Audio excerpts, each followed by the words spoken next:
was opening day at the Rogers Center with a capital O and a capital D. But after last night in the Bronx, the Fekless Wonder is an LOVE.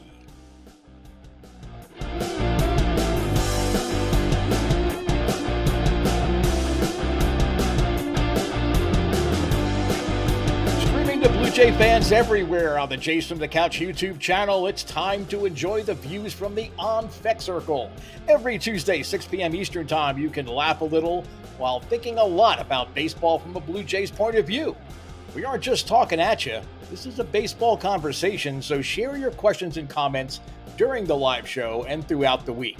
This program is joined on the YouTube channel by Sunny Side of the Dome, hosted by Blue Jays diehard and Jays from the Couch analyst Karen Suter, live Thursdays at 6 p.m. Eastern Time. No one talks Blue Jays baseball with the knowledge and heart that Karen does. And our feature presentation every week is the Jays from the Couch radio podcast, which goes live Mondays at 6 p.m. Eastern Time on the YouTube channel, the Jays from the Couch Facebook page, and via our Twitter handle at Jays from Couch. Senior editor and founder Shaun Doyle creates and moderates Blue Jays Talk for All with Blue Jays players, beat writers, and out-of-town experts. Never miss our fake Blue Jays news segments. You can download all 294 episodes anywhere you find your finer podcast. And Blue Jay fans should also make a daily pilgrimage to JaysFromTheCouch.com for quality Blue Jays coverage and informative articles and analysis no other site can provide. I am your host, the Fekless Wonder, Steve Feck. Thank you for joining us for the first official On Fek Circle of the 2022 baseball season. Opening day was just the other night. It was special. I'm spoiled, okay, and really any U.S. baseball fan, we're spoiled. Like I personally, again, PNC Park is a 10-minute light rail transit ride from where I live in my neighborhood in the south of Pittsburgh. I can get to Cleveland in 2.5 hours. Within that 2.5, 3-hour window, there's between 7 and 10 minor league ballparks that I could get to. Even during the pandemic, I could still see baseball. Baseball fans in Toronto and in Canada don't have that luxury. And I'm sure I can't imagine how frustrating it might have been. But while we're talking about, opening day returning to the Rogers Center, you need to go to jaysfromthecouch.com right after this show. Forget dinner, forget drinks, forget sending me hate email. Okay, just go to jaysfromthecouch.com. There is a terrific article from Karen Suter. She was there for the home opener, and I'm sure she'll talk about it on her show, Sunny Side of the Dome, on Thursdays. But it's called Home, a Blue Jays fan perspective. It's just wow is the only word that I can use to describe the article. You need to go there and do that. The other thing I kind of noticed about opening day is that Tuesdays are On Fek Circle days in the Tonawandas, Butchie Stevens, and the Roman gang. Thanks. Have a great show. We'll have a Jenny for you. I would kill for a Genesee. The cream ale is amazing, but the 12-horse ale, oh my God. I got to try to keep focused here. All I'm doing is just tasting that Jenny. A lot of bad 70s era mustaches appearing on the faces of Major League Baseball players. So I decided to go back. As of opening day, I started growing my rather weedy 70s style mustache, which I pretty much worn since the 70s. So that was another interesting thing I saw for opening day. I do want to thank the folks for their comments, not only in show, but after the live stream last Tuesday with the FECU projections. I had so much fun with that show. And especially if you tune back in, some of my former teachers and high school classmates back in Jersey, apparently one of the radio stations in the market there somehow stumbled across the FECU projections and was actually talking about it on their morning drive show. And I got lots of really nice comments and replies, and I wanted to thank you all for that. Well, we were talking about the website earlier. Go to jaysfromthecouch.com. At the bottom of the website, you're going to see two ways that you can help support the Jason the Couch campaign to fight ALS. You can make a direct tax-deductible donation to ALS Canada right there on the website, takes you right to the link. Or if you're trying to be a little bit more swaggy, let's say you wanted a cool shirt here, showing that you're a proud supporter of the ALS campaign. Our Redbubble shop, 100% of the profits goes directly to ALS Canada. And for baseball fans, ALS is a disease that they can kind of, I don't want to say relate to, because unless you've had a loved one or friend stricken with ALS, you don't truly understand, how heinous that disease is. But, Lou Gehrig Day is June 2nd with Major League Baseball every year. Don't wait till June 2nd. If you want to get some swag, go to our Redbubble shop, where you can make a direct donation right there on the website. So I'm glad you're tuned in this week, because after last night, I'm not sure how many more On Fek Circles or articles for JFtC.com. Glass Steve, the Row Report, thank you very, very much.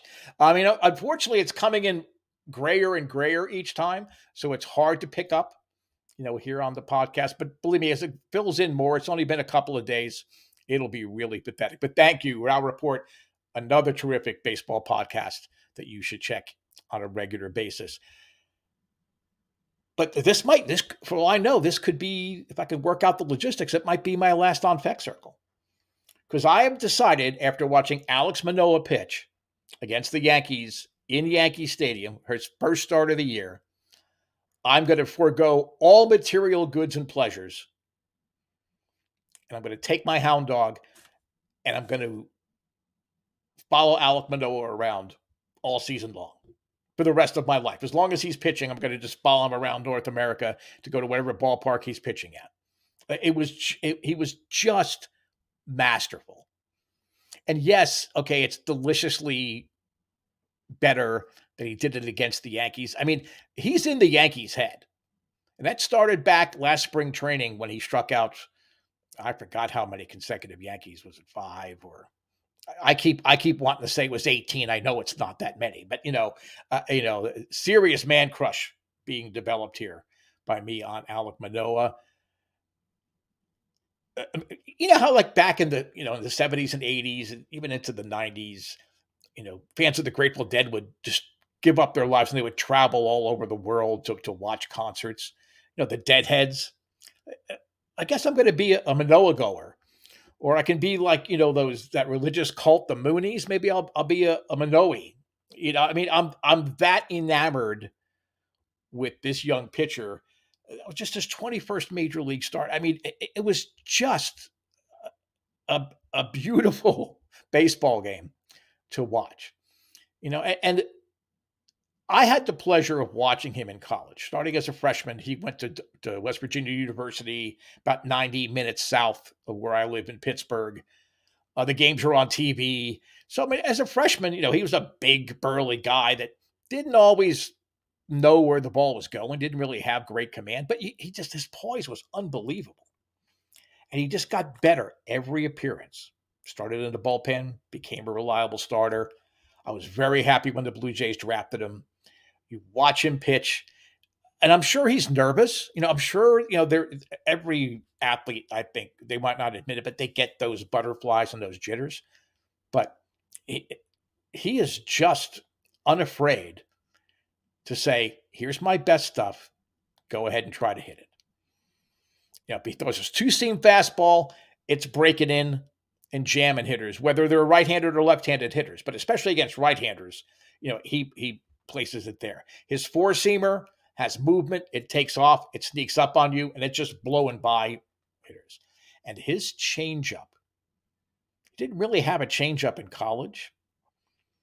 His changeup has improved to the point that it's going to become unhittable in many situations because he doesn't use it all the time, but he's using it as an out pitch, as a strikeout pitch now. And that just makes him so much more valuable to the Blue Jays as a pitcher. And I was trying to come up with comparisons of what Manoah reminds me of. And the first guy that popped in my head was John Smoltz. Now, he was in Atlanta during their glory years, the runs of how many consecutive, 14, I think, consecutive division titles. But he sort of played second fiddle to Tom Glavine, and then Greg Maddux came to town. So it was Maddux, Glavine, and John Smoltz too. Smoltz was a fierce competitor. Smoltz and Dave Stieb always in my mind popped up. Now, where Manoah's different from Stieb is that Manoah is emotional, but not necessarily in a destructive way. And I worship at the altar of Dave Stieb. Somehow, some way, I'm going to start a campaign to get Toronto fans and sports writers behind Dave Stieb's candidacy for the Hall of Fame the next time a Veterans Committee, things for that era comes up. But Smoltz was unafraid too. He would throw his best pitch in any situation and say, hit it. And he had that fierce burning of competitiveness. Even when he didn't have his best stuff, he was a little, he was emotional like Manoah, but, he didn't let it really throw him off his game. But another guy that popped in my head is former Blue Jay, A.J. Burnett. I mean, A.J. Burnett he wasn't the best pitcher on any staff. He was just fun. He was just fun. You rooted for him. So the Alek Manoah love affair, I'm formally declaring that here on the On Fek Circle and Jays from the Couch. I have to work out logistics. My dog is not going to settle for camping out.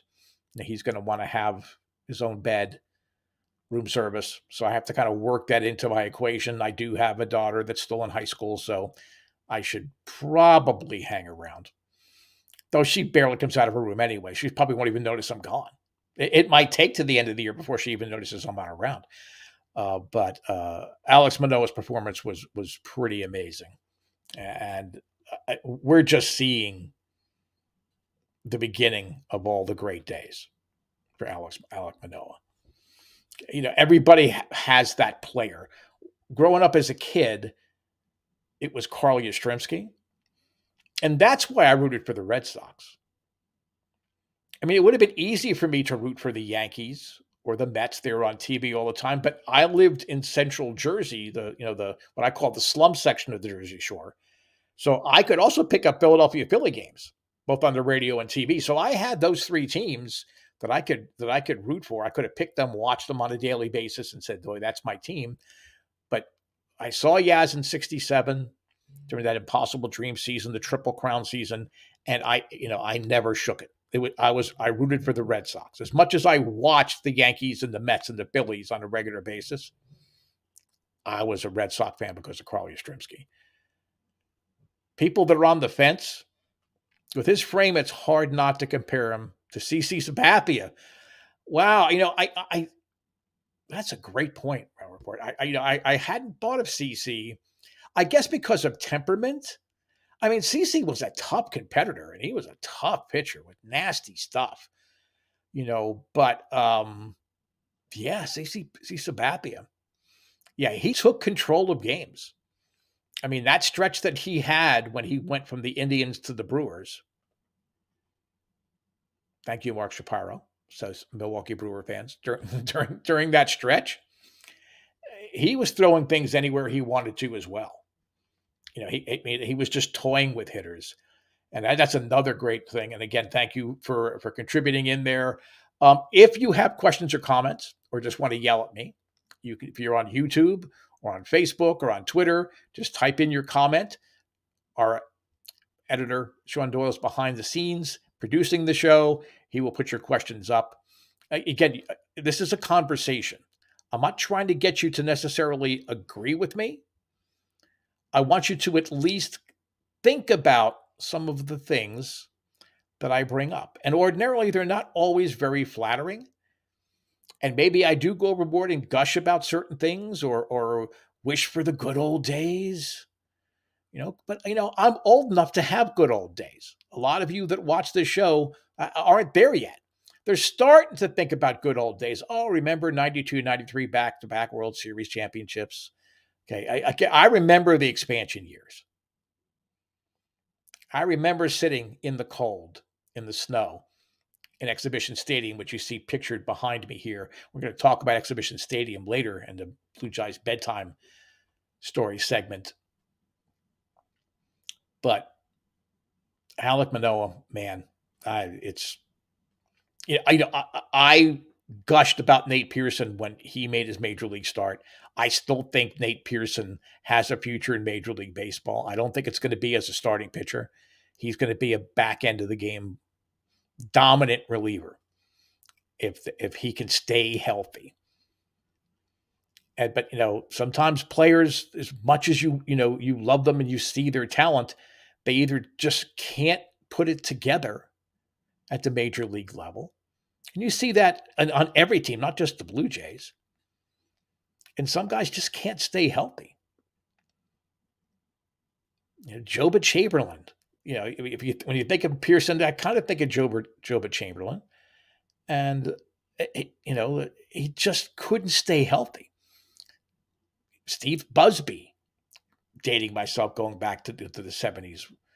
The Blue Jays have had a plethora of pitchers that just couldn't stay healthy. Had great, very high ceilings. They just couldn't put it together because of injuries. And I think if they can move Pearson to the bullpen, I think that's going to solve a lot of his problems. Now, how dominant has Manoah been? Since his debut last year, and he came in a little bit past the halfway, before the halfway mark. His 186 batting average against is the third best in the major leagues since 2021. And he didn't come up till June. His 292 slugging percentage against fastballs, and that's his bread and butter, his 2-seam and 4-seam fastball, trails only Ranger Suarez and Philadelphia Phillies over the last 2 seasons. Again, we're only one start into this season, so I don't want to get too carried away with that, but that's impressive.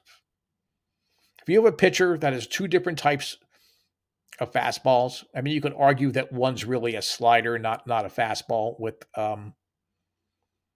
Manoah, but still, if your bread and butter pitches are yielding a sub 300 slugging percentage, you're doing something right. And I think it's only going to get better as we go forward. I do want to mention the man that I've been toting to be, the American League All-Star catcher, Danny Jansen. He got off to a torrid start. I mean, you can finally see he's found a swing. He's found a stroke that's capitalizing on the raw power that I think a lot of us already thought that he had. He's going to be out a while. He has an oblique injury. And remember, that's what kind of set things in motion for George Springer's injury issues last year. But obliques are tricky things to heal. Ask Nate Pearson about core muscle and those kind of injuries. He had a problem with that last year as well. He's going to be out a while. We're probably not going to see him until June, I would imagine. And that's a shame because his effect on the pitching staff is immeasurable. I mean, there's not really a stat for it. You just have to watch him and how he catches that game and how he just seems to have a knack for calling the right pitchers, keeping young pitchers, calm, keeping them focused on what the task at hand is. He's going to be out for a while. And I also want to throw out a stat about George Springer. Yes, there was frustration last year because he signed a big contract and he was out most of the year with various injuries. He's always had a bit of an injury bug issue. But with George Springer in the lineup, since they signed him, since last year, the Blue Jays are 53-30. And they're 43-41 without Springer in the lineup. So seeing Springer get off to the start that he has. His impact, he is the most valuable player in the dugout and in that lineup for the Blue Jays. He's not a league MVP candidate per se, because he could have that kind of a year. He has that talent, And so Vladdy, and Bo and Teoscar Hernandez, even you could say Lourdes Gurriel. I'll throw him out there since Karen had such a great article today. I'm gonna give Lourdes some love here, but without George Springer, this team doesn't click, doesn't fire on all the cylinders. So it might make it to the playoffs, but it's not going to go deep. And there's no Marcus Semien. Marcus Semien's biggest contribution last year to the Blue Jays was that he was that veteran voice, that calming influence, not just on Bo Bichette, but on the entire team while George Springer was sidelined. That was his biggest contribution to the Blue Jays. And again, I was not shy about saying that Marcus Semien signing was a mistake, no matter how many homers he hit or whatever production that it was, because it distracted them from bringing the pitching they so desperately needed in from the start of the season, not waiting to the end of June and the trade deadline to bring that pitching in. If I'm the Toronto Blue Jays and they go to the World Series, I'm voting Marcus Semien a share. He earned it. He earned that. So just a couple of things I wanted to get off of my chest. I need to wait a minute. I could compose myself. I have Alek Manoah mania running through my brain. Oh, and thank you, by the way, Don and Jane, for the Charlie Brown All-Star Blue Jays Cup. I do appreciate that. Time now for Blue Jays bedtime stories. And this week, we're going to get you relaxed and calm and help you wind down from your long day and the tasks and the pressures you face with a story about the Blue Jays' first home. Okay, a lot of people were tweeting and talking about and sharing on social media about, the renovations and the new scoreboard. And, oh boy, isn't it great to have baseball back in the Rogers Center? Once upon a time, there was Exhibition Stadium. That was the Blue Jays' first home from 1977 to 1989, when they moved into what was then the Sky Dome. It was built primarily to host events for the Canadian National Exhibition every summer. That's really why they built it. And, it had a couple of fire issues over the course of the years, but in 1948, they built what was still, if you look over, a wrong shoulder here, this way, the grandstand there. That was part of the original Exhibition Stadium. 1959, the Argos, the Toronto Argonauts of the Canadian Football League, moved in to Exhibition Stadium. In fact, the first NFL exhibition game played outside of the United States was played at Exhibition Stadium. The Argonauts played the then Chicago Cardinals in an exhibition game in 1959. It's kind of a historic place. And, various renovations throughout the years. Argos drew very well there. They increased their capacity. Those sort of light-colored bleachers on the upper right-hand part of your screen, they were part of the football configuration to help increase, attendance. But eventually, the Metro Toronto Council got the idea, led by Paul Godfrey, to bring a Major League Baseball team to Toronto. Now, a couple of once upon a times ago, we talked about the Toronto Giants. And the Blue Jays had an agreement to buy the San Francisco Giants and move them to Exhibition Stadium. And there had to be major renovations. What you see, behind me here is not the configuration that Exhibition Stadium looked even remotely like. Okay, they basically, but even before they were talking about baseball, they had to replace the turf because, like any stadium that is built riverfront, or in a case of Exhibition Stadium, lakefront, the soil is not always conducive to maintaining grass and turf growth. And there were complaints throughout the history of the Argonauts playing there before they converted to artificial turf in 1972 that the turf quality was just horrendous. It caused a lot of injuries, and they hosted a bunch of Grey Cups there.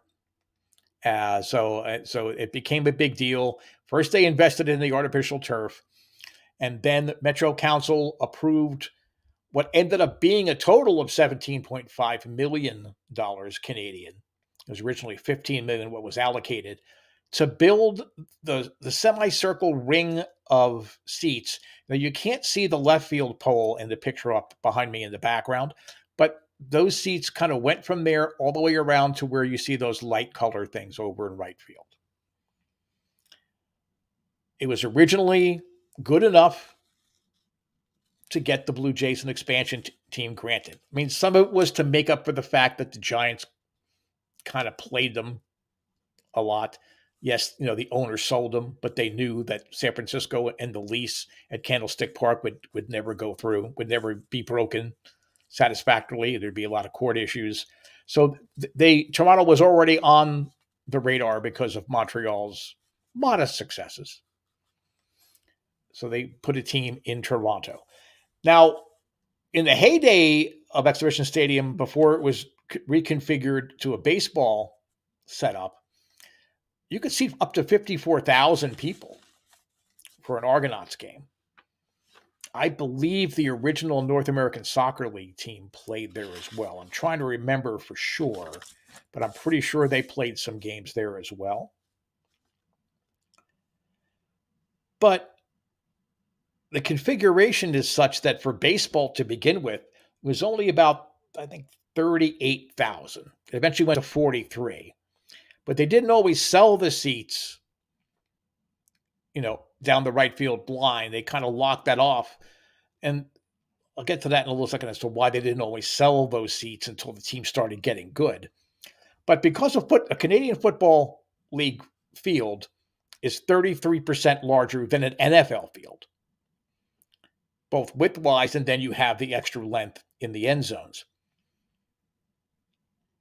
So that made it difficult to configure the ballpark for baseball.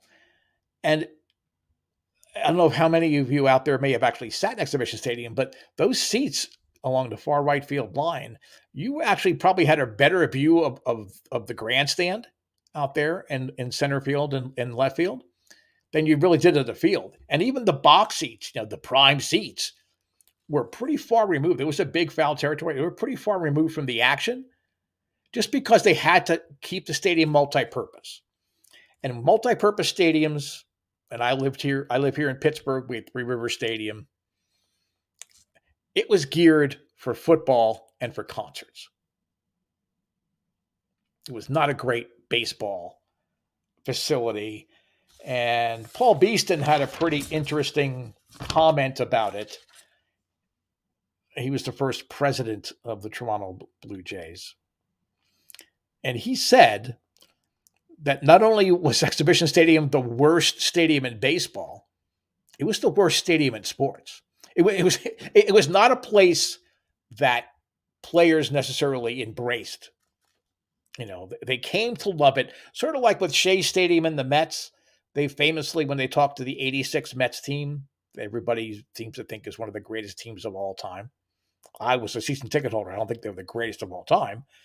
But, they used to say, look, it's a dump, but this is our dump. Eventually, the Blue Jays made it work for them.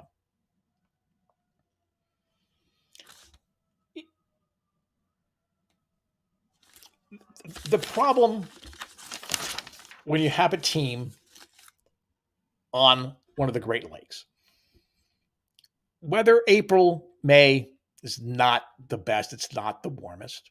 In fact, opening day, The entire stadium, including all the seats, they were covered in snow.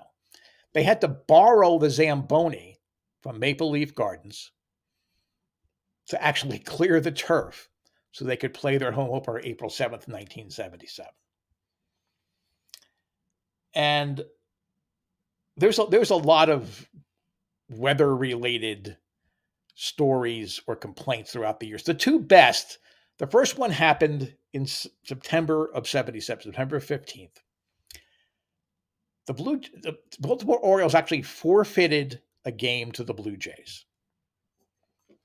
because there was no bullpens, as you can see in the configuration. There was really no bullpens. They were along the outfield lines. But it's also a place, the visiting bullpen was where the tarps were kept. And it was so windy on this particular day that the grounds crew had to put cinder blocks on top of the tarps and along the base. In essence, really kind of impeding where the relievers would be able to warm up to keep the tarp there so it wouldn't blow away or unravel and come onto the field. Now, Earl Weaver, Hall of Fame manager, think of him sort of as the Fekless Wonder type of manager in Major League Baseball. He could be a bit excitable. He lost his mind. And he said, look, this is a safety hazard. This is an injury risk. I refuse to let my team play in these conditions. And he pulled the team off the field. He wouldn't come back on, so the umpires granted the Blue Jays a forfeit win. One of the easiest wins the Blue Jays had in their inaugural season. But another wind-related one, which was another pretty good story, is that in 1984 against the Rangers, ironically, the team that Jays just opened up against, there were sustained winds of 97 kilometers, 60 mile an hour, sustained winds at first pitch. That doesn't even include gusts. It only lasted 2 batters. There was so much, dirt, base path dirt, all out in front of the dugouts, and just general, debris blowing around. They had to call it after 2 batters. So I loved Exhibition Stadium, and I loved sitting out there in right field. Ironically, the only covered things were actually the cheapest tickets out there in the grandstand, and not the entire grandstand was covered. And you were really kind of far away when you were sitting out, in the outfield area, as far as getting to see plays happening, on the infield. But, if you're in a cold weather city, you're going to have problems with the weather. Another great honorable mention story about how weather affected, and I'll be wrapping up here in just a minute. In 1986, Kelly Gruber, the great Blue Jays young third baseman, got an inside the park homer because the outfielders lost the ball in the fog. Those that live, on the Great Lakes, especially, in Toronto, fog coming off Lake Ontario, it's pretty thick. It's pretty challenging. So, alas, they moved to Rogers Center, a great facility. It gets a lot of crap from Blue Jays fans and out-of-town people. It's a great facility. They have actually built a new stadium on where exhibition stadiums used to sit. It is the home of the Toronto Football Club. I think it's BMD Stadium or BMO Stadium. I can't remember exactly, the things. I'm hoping the Toronto Arrows of Major League Rugby will eventually move from York University and maybe play some of their contests there at the new stadium. Well, hope you enjoyed the bedtime story and helped you wind down for the day. I am the Fekless Wonder. I'm here every Tuesday, 6 p.m. Eastern Time. Sunny Side of the Dome comes up on Thursday, 6 p.m. Eastern Time. That's Karen Suter. Those are YouTube exclusive shows. And of course, there's The Mothership, the Jason from the Couch radio podcast, Monday, 6 p.m. Eastern Time. As always, keep the conversation going during the week. I'm the madman across the border, Steve Feck. We'll talk to you again next Tuesday.